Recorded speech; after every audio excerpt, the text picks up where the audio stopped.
only did it feel like an eternity ago, it was truly an eternity ago. May Allah subhanahu wa ta'ala accept all of our good deeds in Ramadan and in the days of Dhul Hijjah and now in the days of Muharram and all throughout the year. Allahumma ameen. So $1 million question, which hadith are we on now? What number would we be on?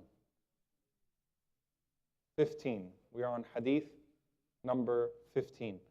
Now, this hadith that we're going to cover has a strong background to it. There's a strong context to it.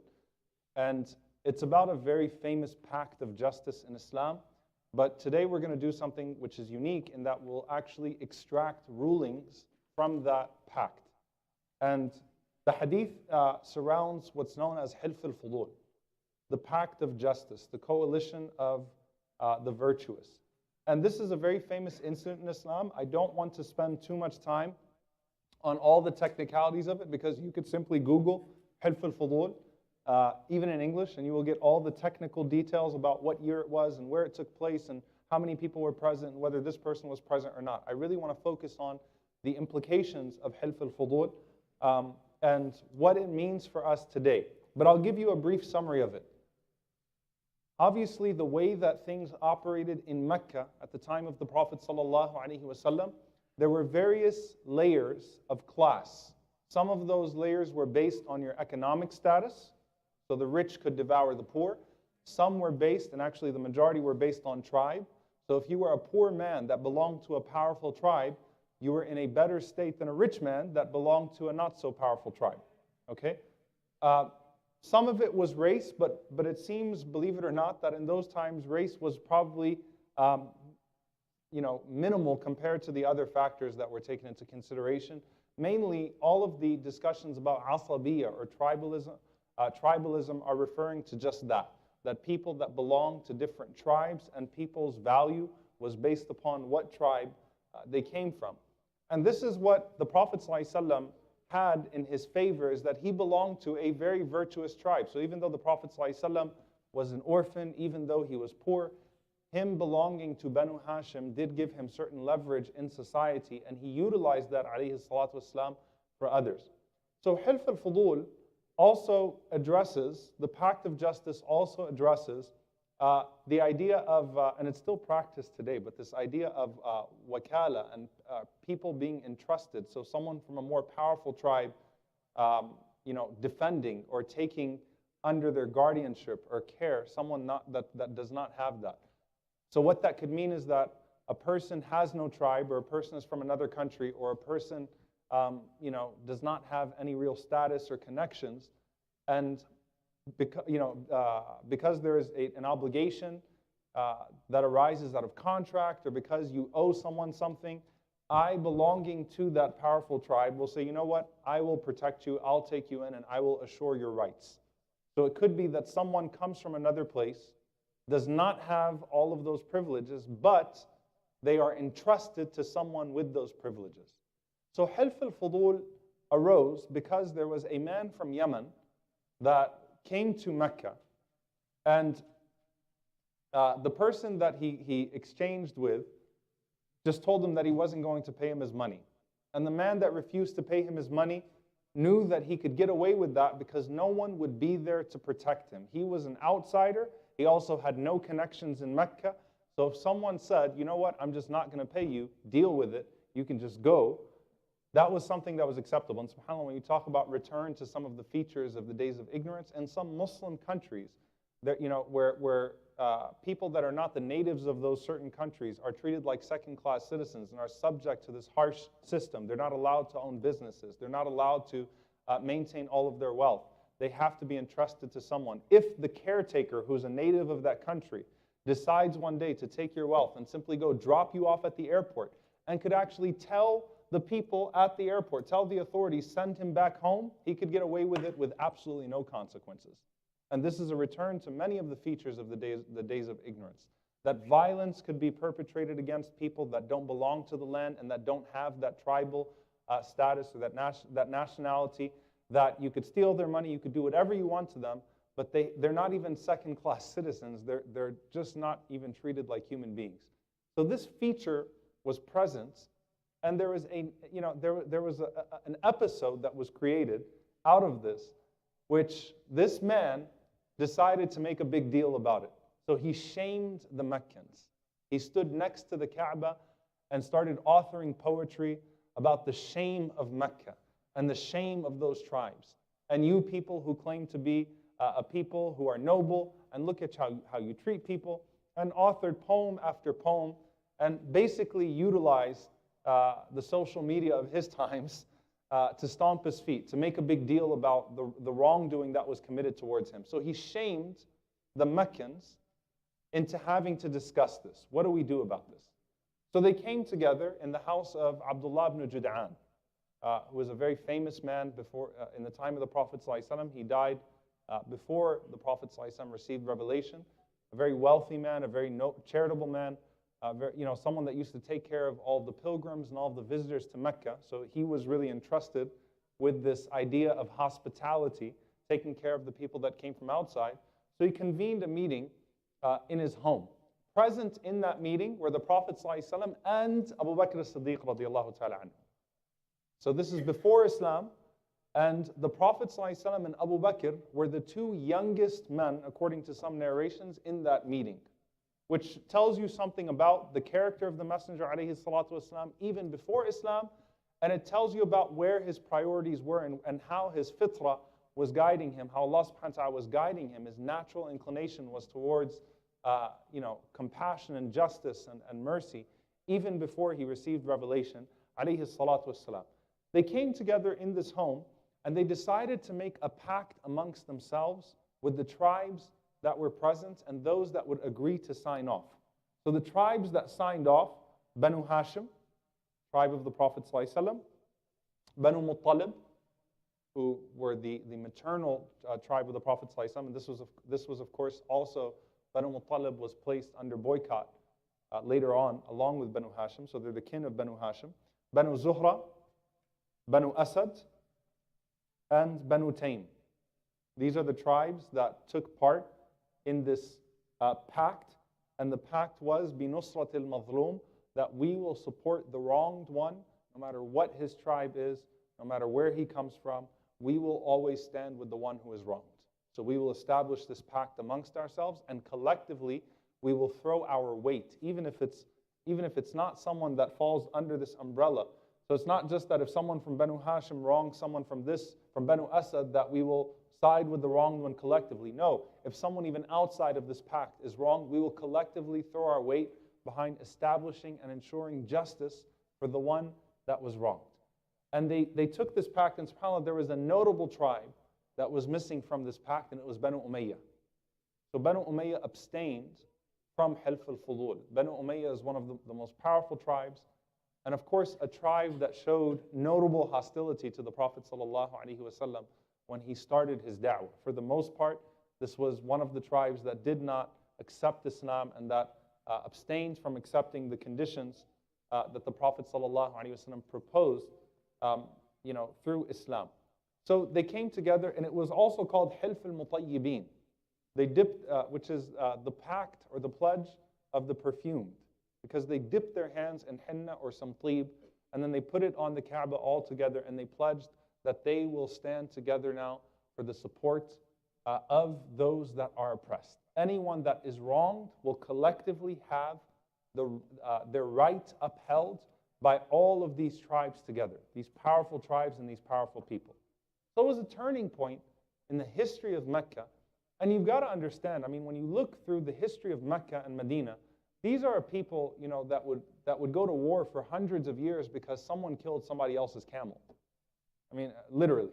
All right. If you read about what started the Basus War or the Fijar, all of these different wars, Arab wars, it was something so silly. It would start off with a petty conflict that would just evolve into an all-out war between tribes, right? So this is a significant turning point for the people of Mecca.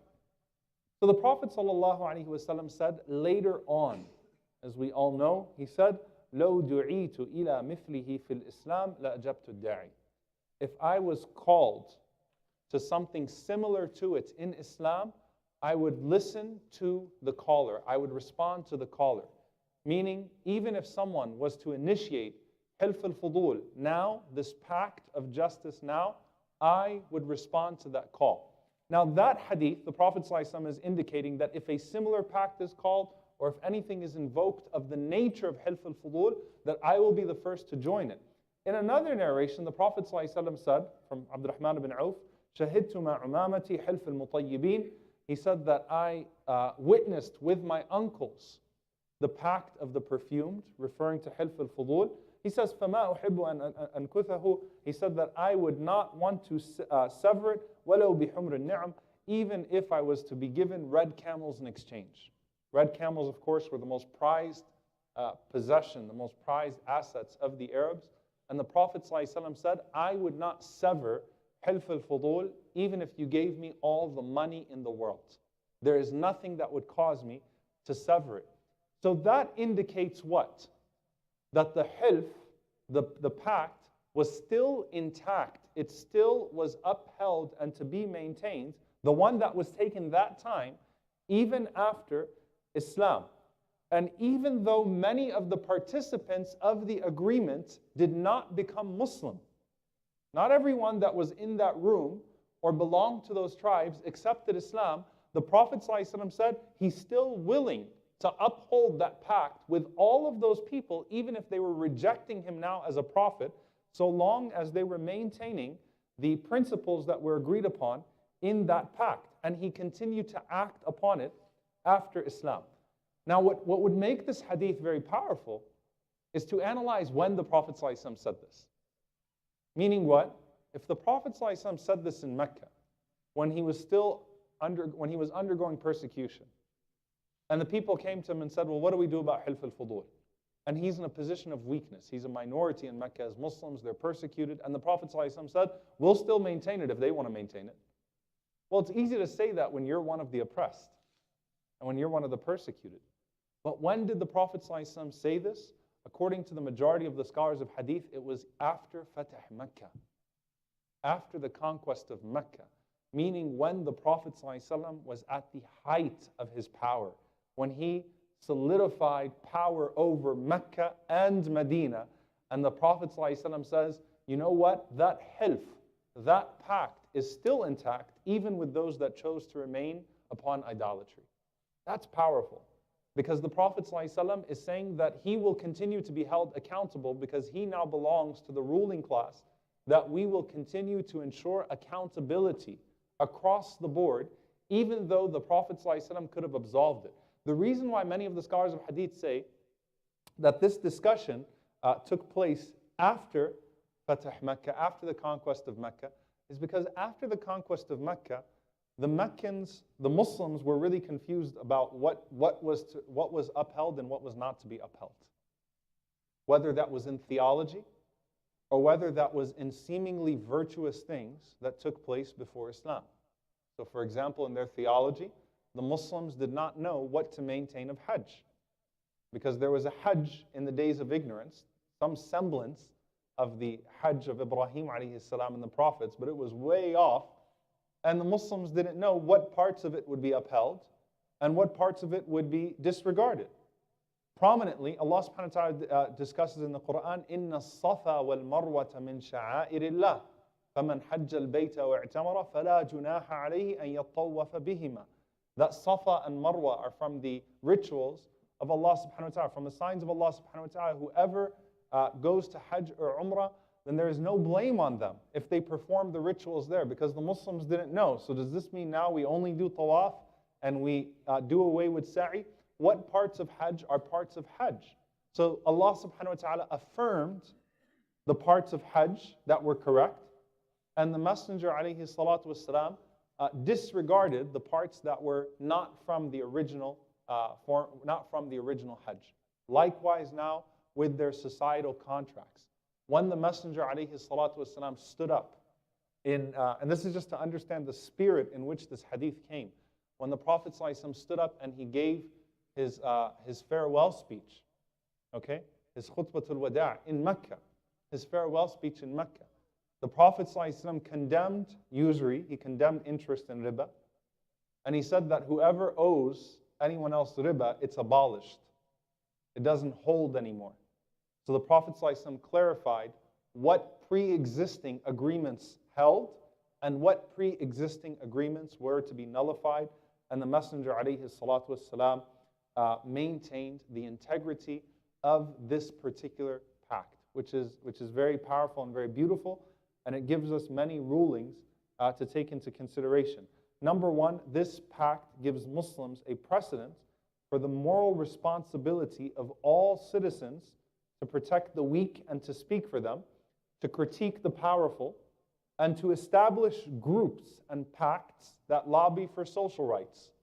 There is a precedent here that's given to us in this hilf, because the Prophet ﷺ upheld the original one, and the Prophet ﷺ said, if I'm called to something like it, I will still respond to it. That this is something that is in perfect, that is perfectly congruent with the teachings of Islam and the values of Islam, that people should come amongst themselves, and they should establish agreements and coalitions of this nature.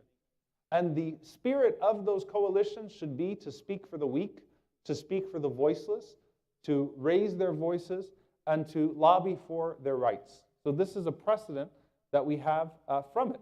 We also see that the Prophet ﷺ acknowledged through this that Muslims could work with people that were not Muslims in such pacts and coalitions. That even though there were things that were hated to the Prophet ﷺ, that the Prophet ﷺ would still be willing to partake in these types of agreements with these people. Even if there are bigger issues. All right, this is where the contemporary understanding has to come in. Even if there are bigger issues that are present, if a people are coming together to form a coalition to achieve a specific noble goal, they can all cooperate for that. What's the proof of that? The Prophet ﷺ, when the people came together to establish economic justice in this case, Hilf al Fadool was really because this man's money was not paid back to him. Did the Prophet ﷺ stand back and say, you know what? You people bury your daughters alive. You people, do Hajj and Tawaf without clothes. You people have major, major, major issues. I'm not going to touch any of you people or have anything to do with you people because I can't stand your lifestyle. And worse than that, even before Islam, the Prophet ﷺ did not worship idols. The Prophet ﷺ did not say, you know what? You guys you go deal with your shirk and deal with your burying your daughters alive and deal with all the horrible things you're doing, and then we can talk about Hilf al Fadool. He didn't do that, sallallahu alaihi wasallam, because the goal was very specific and it was a noble goal in and of itself, and so long as the pact is specific to that goal and not a general alliance to where the presence in that alliance could be taken as an endorsement for the other actions of other tribes or other people in that alliance, it was fine. It was okay. That's where the line has to be drawn. And the Prophet ﷺ was still willing to affirm that. The same man, alayhi salatu wasalam, who when he walked into Mecca and he removed the idols from the haram, the Prophet ﷺ was still willing to work with these people that maintained their idolatry so long as it was for a specific noble goal, even if he still hated some of their outstanding issues. Okay, do you guys understand that concept? Is it clear from this hadith? Kind of, sort of? Inshallah. Maybe in the question and answer we'll have some more. The pact also teaches Muslims to embrace anything that's for the betterment of humanity in this life or the next.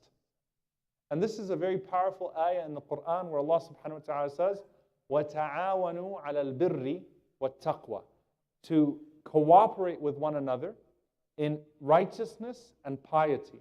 And many of the mufassirin, they said al-birr, righteousness, refers to well-being in this world. And taqwa refers to well-being in the hereafter.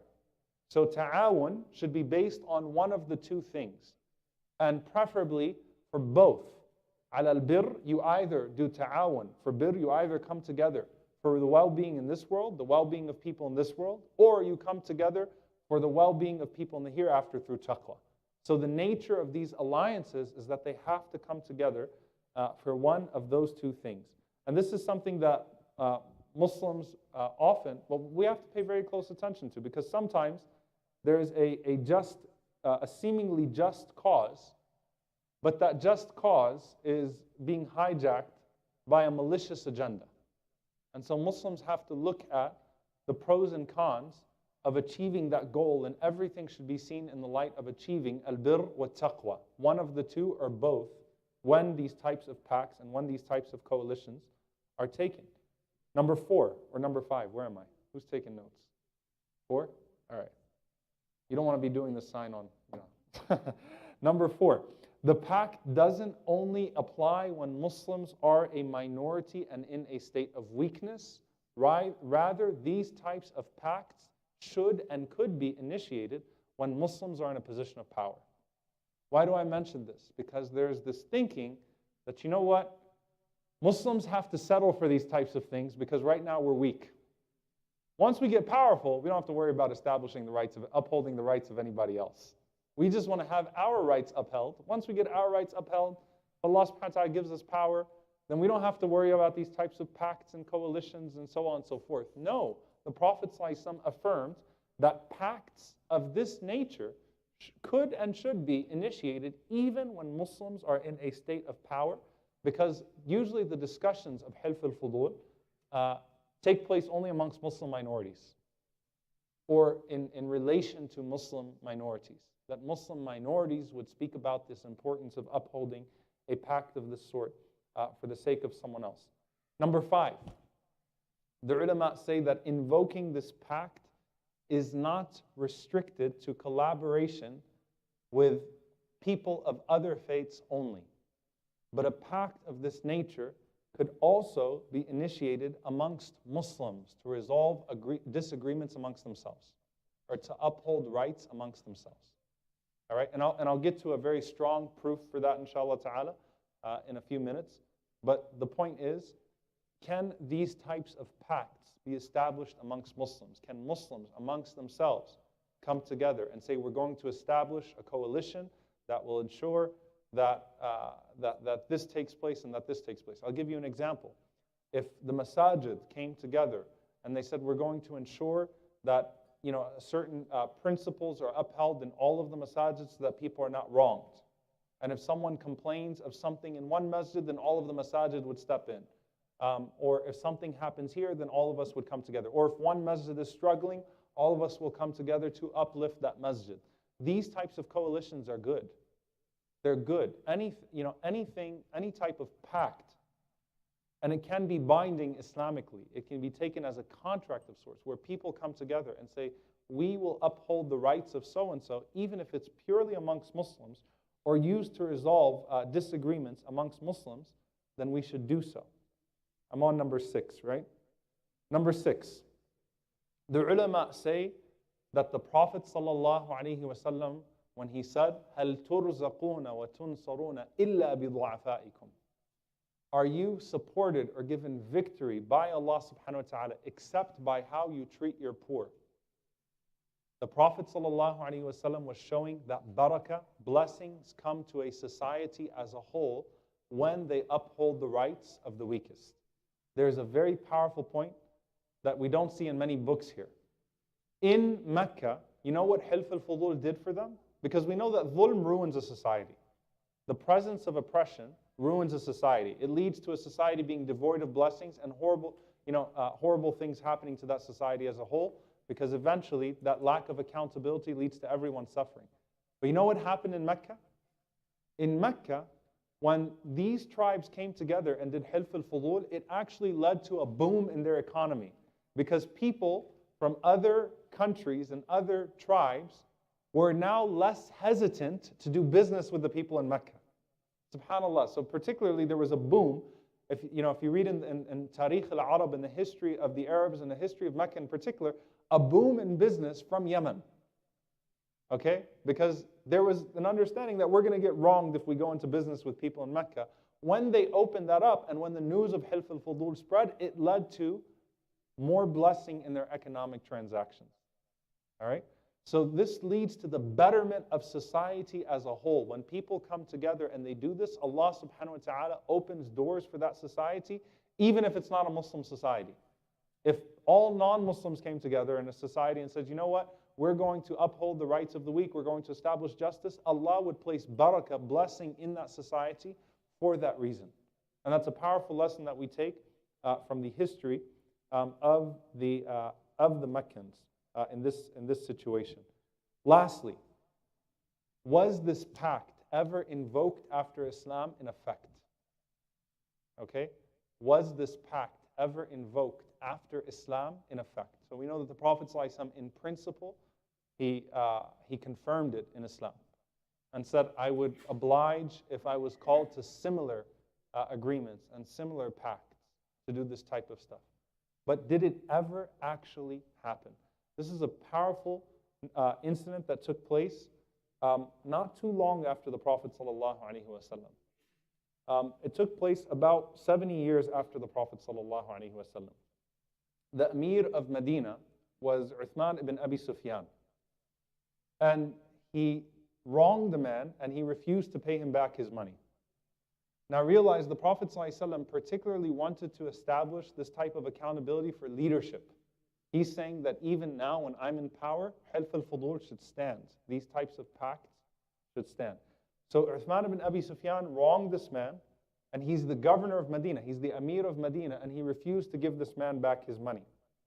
Al-Husayn ibn Ali, radiyallahu anhuma, he stood up and he said, Wallahi, لَإِن لَمْ تُعِدْ لَهُ مَالَهُ لَأُنَادِيَنَّ بِحِلْفِ الْفُضُولِ. Al-Husayn was from Banu Hashim. And so he stood up and he said, I swear by Allah, if you do not give him back his money, then I will invoke Hilf al Fadool. Guess who else stood up? Abdullah ibn Zubayr. And he was from Banu Asad, the tribe of Khadija radiallahu ta'ala anha. Banu Asad. And Abdullah ibn Zubayr stood up and he said, and I will invoke Hilf al Fadool too. So the original tribe, the descendants of the people that ratified that original pact started to stand up. Abdurrahman ibn al-Harith, he stood up and said, وَأَنَا مَعَكُمْ. Muhammad ibn Talha from Banu Zuhra, he stood up and said, and I am with you, وَأَنَا مَعَكُمْ. And because they all stood up and they invoked Hilf al Fadool, Uthman ibn Abi Sufyan gave the man back his money and he backed off. So not only was this a pact that could be invoked in principle or something similar to it, but it was something that the Prophet ﷺ invoked in spirit. And of course, in conclusion, Rasulullah ﷺ, of course, was bothered by the practices of Quraysh even as a young man. He never was comfortable with their practices. He wasn't comfortable with their immorality. He wasn't comfortable with their shirk, with their polytheism. He wasn't comfortable with their injustice and dhulm. But the Prophet ﷺ was always eager to improve whatever conditions he was capable of improving. And as Muslims, we should take a great lesson in that the dhulm, because it's very easy to get overwhelmed. Like, where do we even start in solving the problem of injustice? It's very easy for us to be overwhelmed. But the Prophet ﷺ teaches us that it is part of our deen that we join hands with people for very specific causes. And if we can do away with conditions of oppression in some capacities, then that slowly chips away at the spirit that allows oppression to be maintained and allows injustice to be maintained. We ask Allah subhanahu wa ta'ala to use us to establish justice amongst our communities, both internally within the Muslim community and generally in our society as a whole. And we ask Allah subhanahu wa ta'ala to bring ease to those who are suffering. Allahumma ameen. Questions? You guys look tired. Let me ask you a question first. After Maghrib next week or after Isha? So raise your hand if you want it after Maghrib. Are you guys too tired to raise hands? All right. Well, please don't do this. Can you raise your hands if you want to do after Maghrib? Let me actually. All right. Hands down. Raise your hands if you want to keep it after Isha. Oh man, I hate it when this happens. We gotta flip a coin. It's completely even. All right, one more time after Maghrib.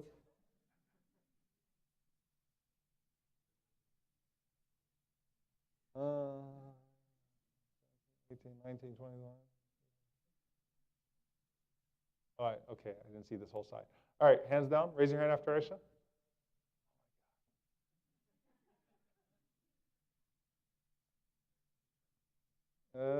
slightly after Maghrib. So we're going to keep it after Maghrib, inshallah ta'ala. Yes. Okay. Daylight savings time are in 1 month. It's in November. November is in a month and a week, right? It's in 5. My preference is what's more comfortable for you guys. I have no preference, inshallah. I can handle either one. Is Aisha moving next week? Anybody? No, is Aisha moving to 8:30 though? 2 weeks?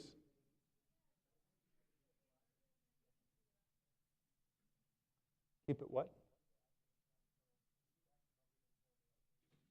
Keep it after Maghrib until daylight savings time? Okay, we'll do that, inshallah. Just because there are more people that raise their hands for that, and I know a lot of people have put their kids to sleep, and there were some people maybe that couldn't even be present, that would have been present after Maghrib. So I apologize to the after Isha crowd.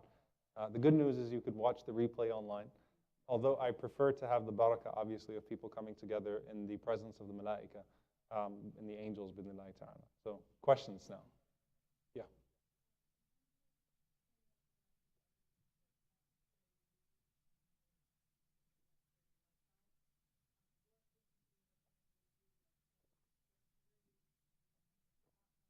No parades. Parades are not. Unless you're in New Orleans and it's like one of the really halal Mardi Gras parades, it's like out in the outskirts where it's just. No, we should stay away from parades. MLK parade, maybe, that's an exception. In coalition building, and I'd like you guys, so this was an article I wrote after, I wrote it a couple of months ago, I think. Muslims in the left, can social conservatives participate in social justice? And I was sort of pushing back on this idea that it's all or nothing, that we have to uncritically embrace everything out there just so that Muslims can become more mainstream and we can become more acceptable, that we can remain devout and principled and unambiguous about certain things while still partaking in social justice on certain issues.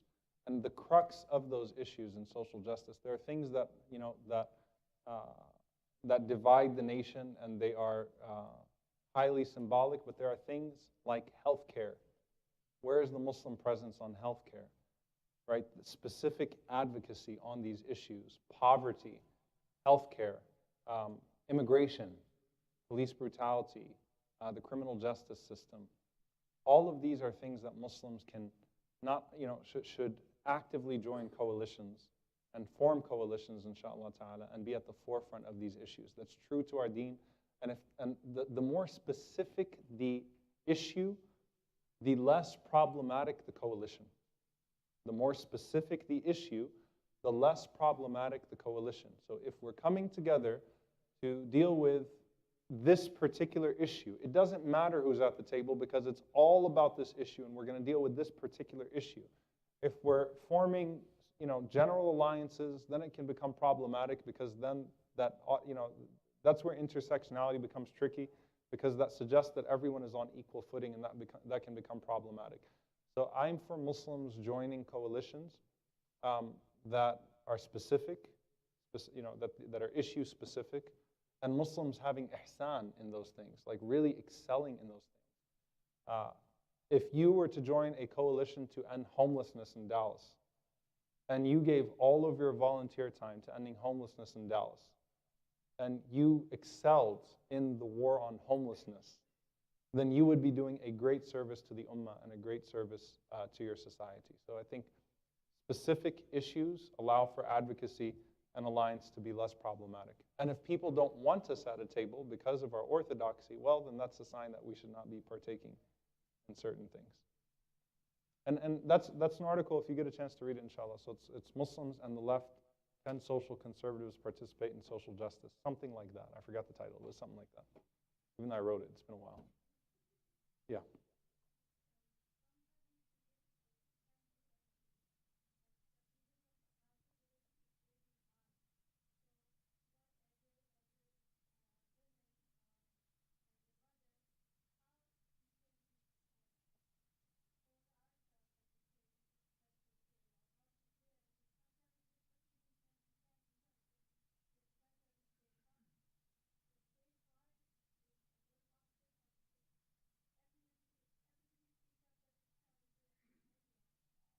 I have no, what do you mean? Speak up on what though?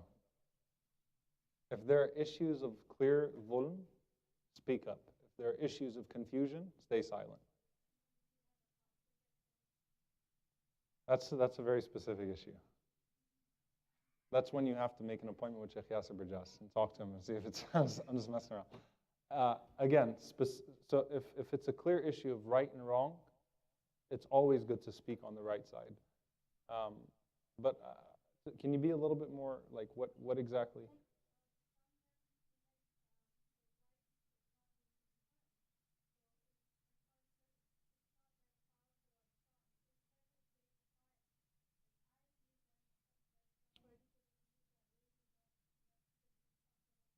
Okay, your voice is not your only medium of participation. Sometimes your presence is participation. Sometimes your hands are participation. So if I'm not the most effective voice on an issue, I can still be support on that issue. SubhanAllah, I can't tell you all, the march to end police brutality that took place in Ramadan this year, where some of you were out there cooking in the sun, during that march, every time I meet the people that organized that march, they just keep talking about how awesome the Muslim presence was. Like it was shocking to them that the Muslims were present in the heat, the summer, during Ramadan. So presence sometimes doesn't even necessitate voice, but it just means something. It's solidarity. And you can volunteer. There's so many things that we can do, inshallah. Yeah.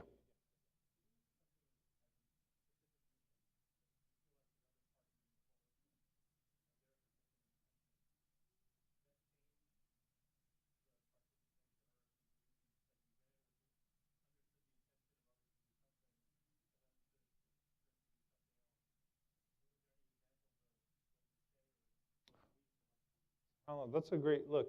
So the question is, what if you join a coalition, but you don't really, you don't trust the intentions of the other parties that are there?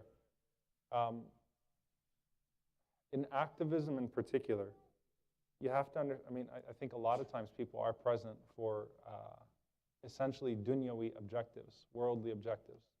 So it's reputation. It's they want to be on the record for having supported this cause. It's sort of like how NFL owners that donated $1 million to Trump's inaugural committee, including the one Muslim owner in the NFL, was part of a protest against Trump's word. So you've got, people will play these different sides, and people will take stances on issues sometimes for very wrong reasons. I think that if you can still utilize, if you can maintain the effectiveness of that coalition to attain goals, then you should do so, especially if the power that exists within that coalition cannot be found outside of it. So if you can bring people together and sort of force their hand, the biggest example I can think of, like really contemporary example, is the Confederate memorials. So I was on the committee dealing with the Confederate memorials. I was literally in Jordan. I had my Skype open, and I was communicating with the organizers in real time when that demonstration was going on. We were coordinating meetings with city council members. With the Confederate memorials, the removal of the Confederate memorials, when we first started to apply pressure, we were getting like no's from most of them. It was like, all right, maybe we can force 5 to at least put it on the agenda, 5 of the 14 city council members. But then it led to, the amount of pressure that we exerted publicly. Suddenly, all of these city council members wanted to go on the record, and it was no longer a discussion of should we bring it down.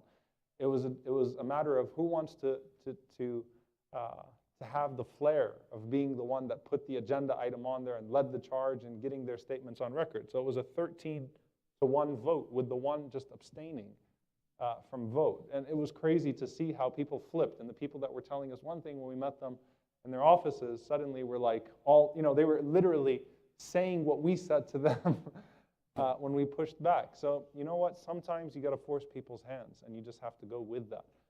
I think, but being involved in long-term coalition building, you do want to find sincere parties, people that you can work with, people that you can achieve good things with, inshallah ta'ala.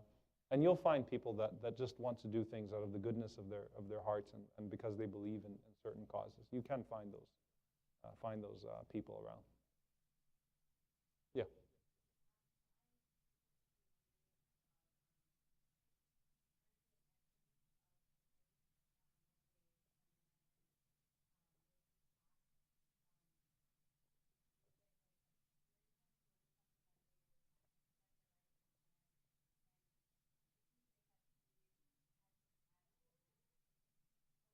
Hmm.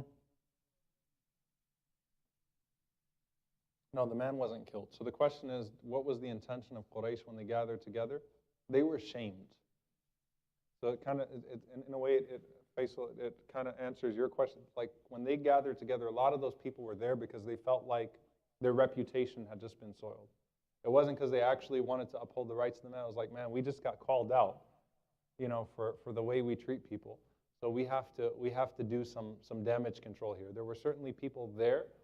Abdullah ibn Jud'an, the one who initiated that, was notoriously a generous man and a man who used to serve people. So you could assume, for example, that he convening that meeting in his home, that he actually, believed that there was something inherently wrong with the Meccan system. But certainly there were parties there that were probably there just because they felt like they got called out.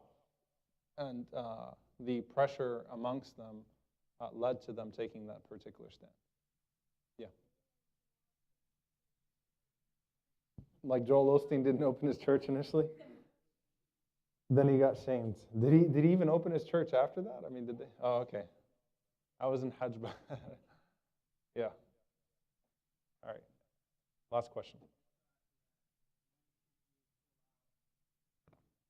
You pull out when the goals are not being achieved, when the agendas are overtaking the purpose of the group.